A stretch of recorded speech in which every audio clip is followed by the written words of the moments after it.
নিজের বিশেষ দিনে সবাইকে উপহার দিতে পারাটাও হচ্ছে সৌভাগ্যের ব্যাপার।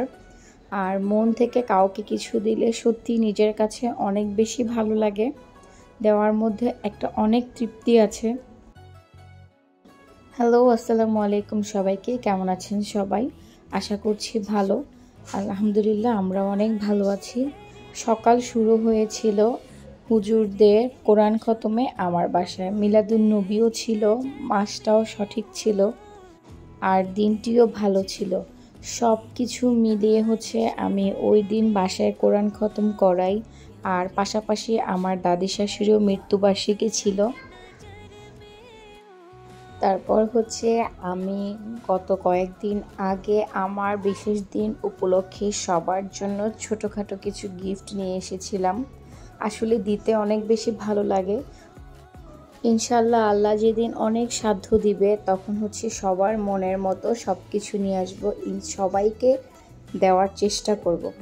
আল্লাহ যেন সবাইকে দেওয়ার মন সবসময় রাখে, আল্লাহর কাছে শুধু এই প্রার্থনাই করি।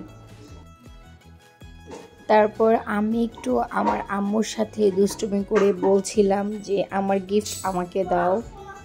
এখন আমি আমার গিফট দিয়েছি, এবার আমার আমি যেগুলো দিতাম সেগুলো দিয়েছি, এখন আমারগুলো নিব না। মা আমার গিফট দাও। না, আমার গিফট আমি চেয়ে নিচ্ছি, দাও। তারপর এদিকে রান্নাবান্নায় চলে আসলাম। আজকে হচ্ছে একটু মুরগির মাংস রান্না করব, ইলিশ মাছগুলো ভাজবো, আর চিংড়ি মাছ দিয়ে হচ্ছে ভেন্ডি রান্না করব। কখনো এভাবে সংসার গুছিয়ে করব আসলে সেটা কখনো ভাবিনি। এত ভালো করে রান্না করতে পারবো সেটাও কখনো ভাবিনি। সব কিছু হচ্ছে আল্লাহর রহমত। সবসময় চাই সবার সাথে ভালো থাকতে।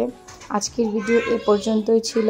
সবাই ভালো থাকবেন, সুস্থ থাকবেন এবং আমাদের জন্য দোয়া করবেন। আমরা যেন সবসময় হাসি খুশি থাকতে পারি, সবার সাথে মিলেমিশে থাকতে পারি এবং কি আমাদের যে পরিবার আপনজন আছে তাদেরকে সবসময় দিয়ে যেতে পারি। সবাইকে আসসালামু আলাইকুম।